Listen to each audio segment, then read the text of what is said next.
In this grassland, which was nutritionally fairly tightly drawn, there wasn't an overabundance of food supply.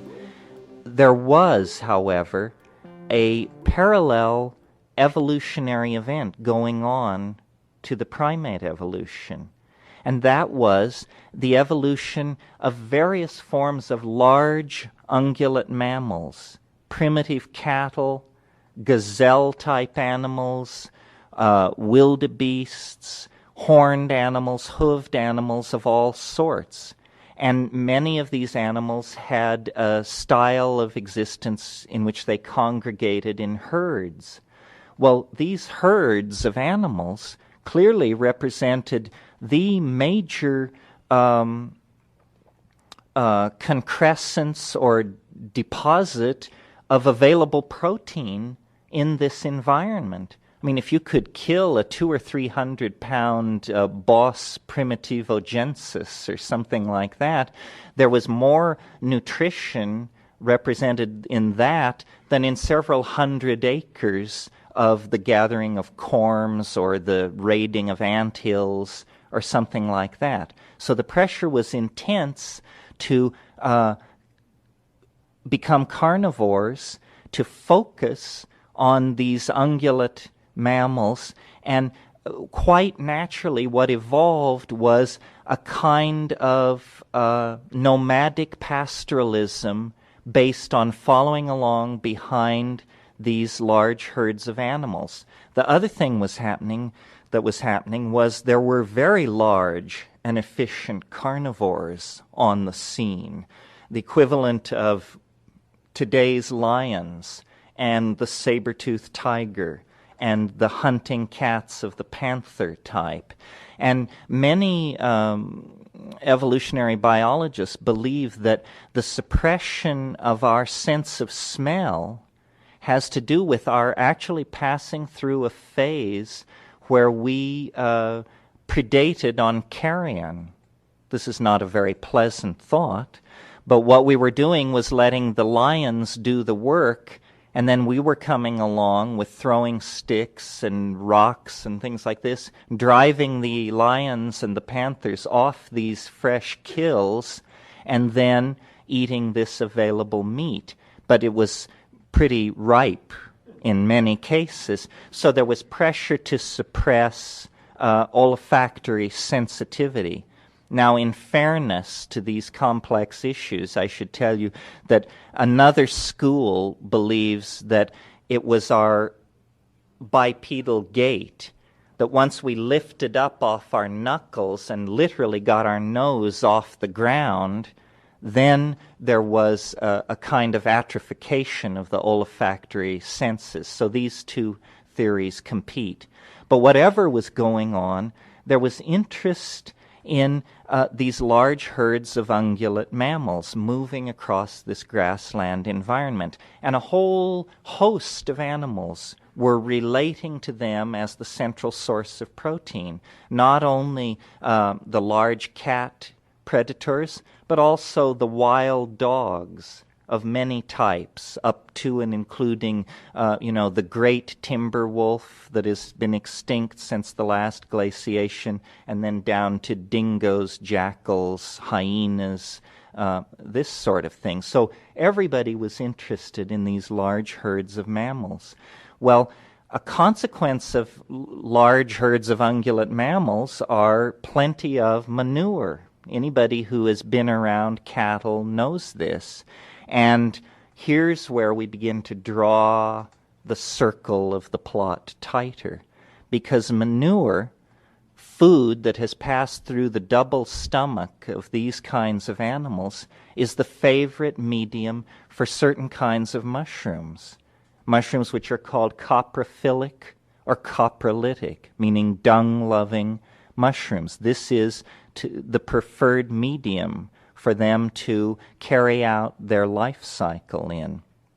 And again, based on my observations of baboons in Kenya, I've seen them approach cow pies, is the gentle term for these deposits of fecal material, approach a cow pie and flip it over. What they're doing is they're looking for grubs, beetles or immature beetle larvae. They understand then that the manure deposit is a vector for insect protein in this environment, and having a limited amount of energy, they look for food in the place where it's likely to be. However, by a marvelous coincidence or superb planning on the part of the extraterrestrials who rule the galaxy, you can sort of choose your poison. The lunatic fringe is not unrepresented. Good, good. Of which I number myself among them. Yes. So these coprophytic mushrooms, particularly Stropharia cubensis, which is the one that is pandemic, meaning occurs worldwide, I have seen them in the Amazon the size of dinner plates. I mean, you can't miss this thing. It is the most astonishing object in the grassland environment. And after a period of rains, to walk out into a grassland environment and see these things by the dozens and then by the hundreds, and always vectored in on the same cow pies that are of interest to these foraging baboons, you see then that by design or destiny, the mushroom was placed directly in the path of the foraging proto-hominids. Well, and would certainly have been tested for its food value in the same way that I described baboons testing other plants. Well, aside from the fact that Stropharia cubensis contains psilocybin, it is delicious. It is delicious in the fresh form. Well, delicious is just a monkey's way of saying that it's good food.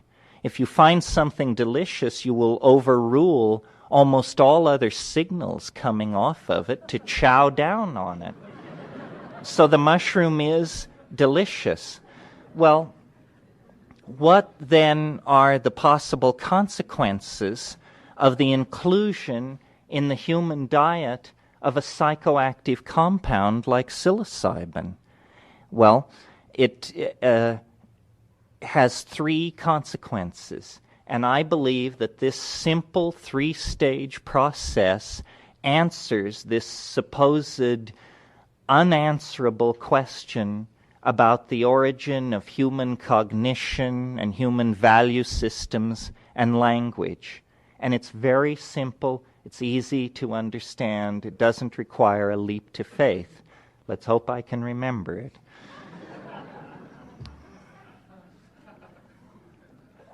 The first consequence of allowing psilocybin into the diet of a foraging, hungry proto-hominid of that type is an increase in visual acuity. I don't think this is widely known. Since psilocybin is called a hallucinogen, people might imagine that, it distorts reality, or you can't see what's really in front of you. Well, that may be true on a dark night on a high dose, but that's not what I'm talking about. I'm talking about an animal which is foraging, eating insects, eating roots, eating whatever it finds, and including in that a small amount of randomly contacted psilocybin mushrooms.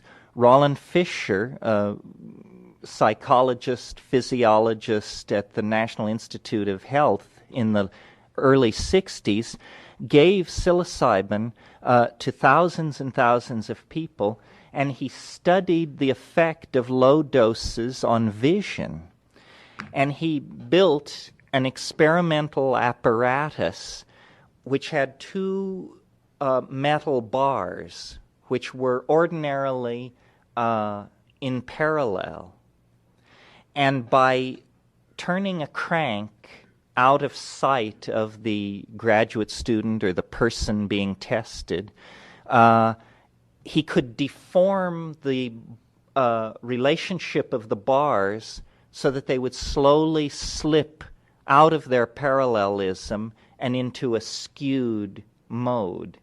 And this is very straightforward Psychology 1 perceptual kind of experiment. And he showed very conclusively with thousands of people that on small amounts of psilocybin, people could pick this up much more quickly. They were asked to push a buzzer when they thought that the two bars were no longer parallel. And the people who were very lightly stoned were consistently able to do this, to grok this, more efficiently than the people who had been given placebo. And Fisher, who was a kind of a gnome himself, said to me about this, he said, so you see, here's a case where taking a drug actually gives you better information about reality than if you hadn't taken a drug. Incontrovertible proof, scientific experiment, beyond argument. And though it may have no consequence if you're dealing with a group of 25 graduate students in a class on perceptual psychology, visual acuity is the thread by which life and death are hung if you are foraging primates in a nutrition-poor environment. If you can't see the food you're looking for, the gentle hand of natural selection is going to quietly move you toward extinction.